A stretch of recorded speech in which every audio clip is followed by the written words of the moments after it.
Hi, everybody.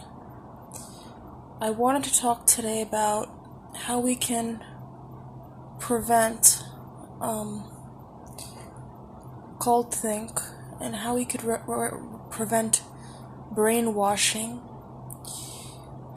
in our lives,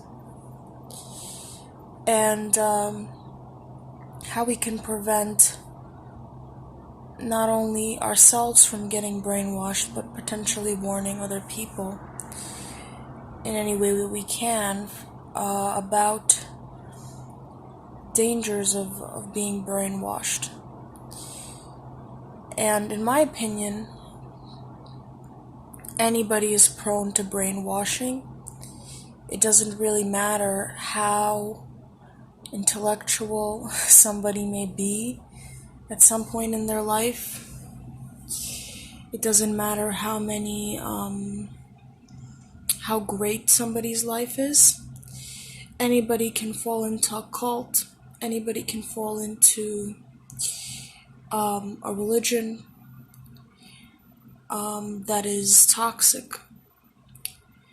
Now, I'm at this point in my life agnostic on the issue of God, and I try to stay away from any sort of religious denomination because of the experience that I had with narcissism.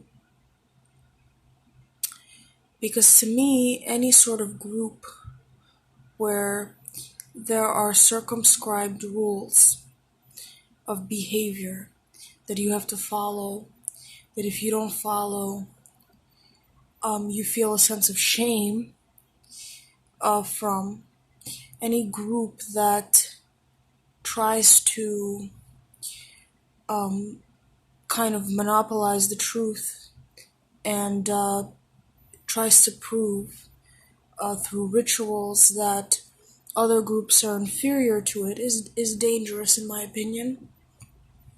Religion can do a lot of good in society, but in my opinion, again, and this is only my opinion, it's not for me, because to me it involves a certain amount of groupthink, otherthink, assumptions about other people that are not outside of the group.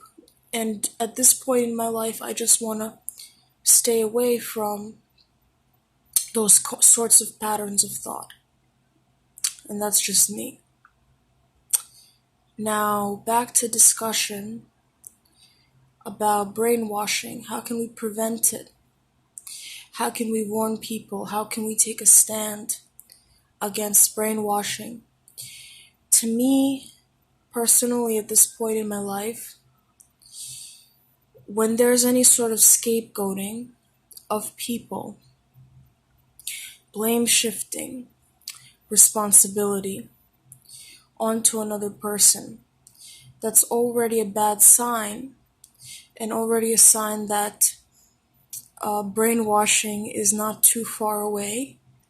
It's almost like when you begin a thought and you follow that thought through to its conclusion, sometimes you can catch yourself at the beginning of the thought and say, no, this thought is leading me off the path of truth. And that's, in my opinion, what happens when I start thinking about otherness or an out group. And I'll give you a good example of this.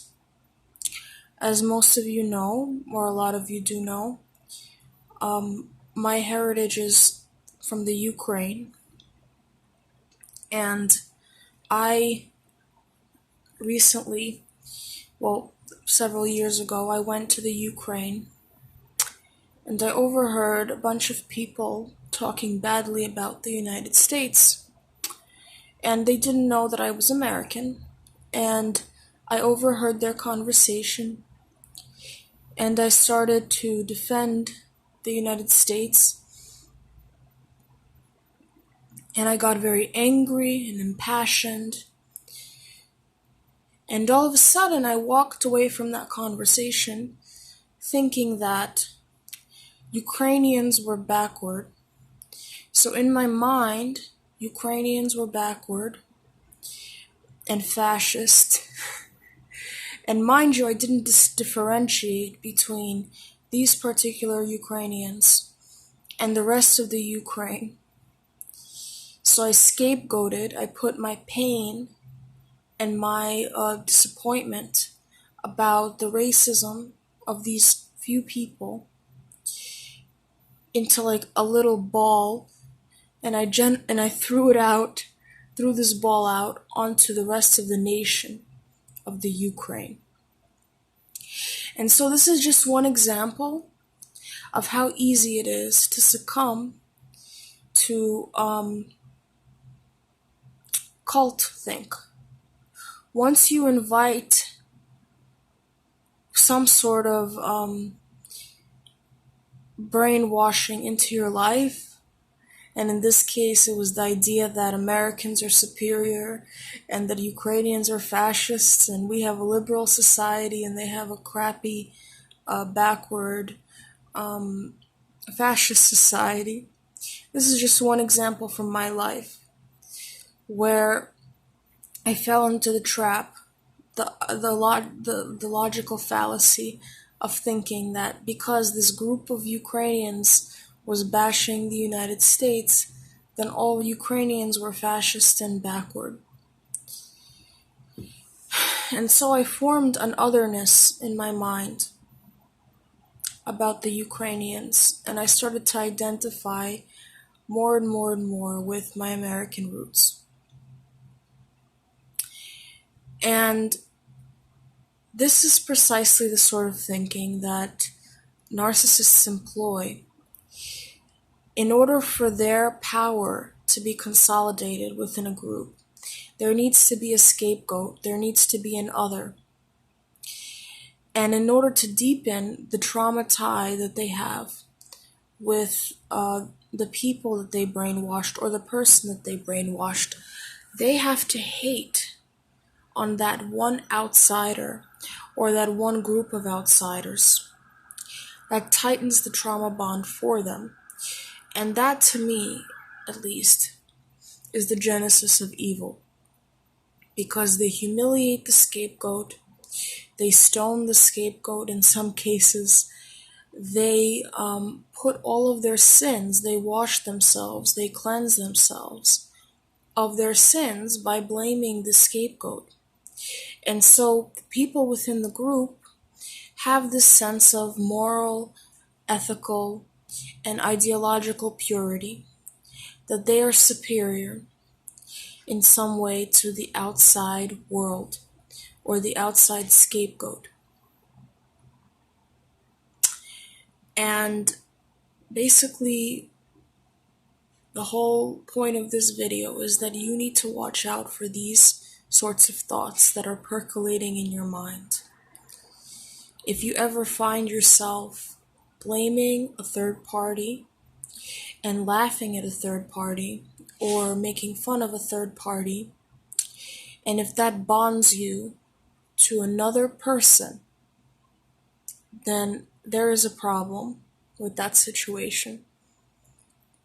And in my opinion, cult think, brainwashing, toxic bonding is common enough in society that it's normalized. It's like when you watch these stupid teen flicks like Mean Girls, you have two girls that are in college that are hating on a third girl, and she's always uncool, her hair is always the wrong style, her makeup is always bad. And it's sad because usually within these cliques, there is a narcissistic personality that has taken possession of another person's thoughts and created this sort of bond with them that's based on hating the third person. So this sort of thing is more common than we think, and we have to start not ignoring it because it's damaging. It's damaging to you if you ignore it, because we have experienced, if you're watching this video, you have experienced what happens in the long run when narcissistic people isolate us, when they convince us that they have the answers. They have the answers for us, they have the answers for other people. But it really starts with scapegoating and blame shifting. When a person, it's very attractive when you have a person that's near you that's willing to support you blame shifting or putting your problems on a third person or the outside world.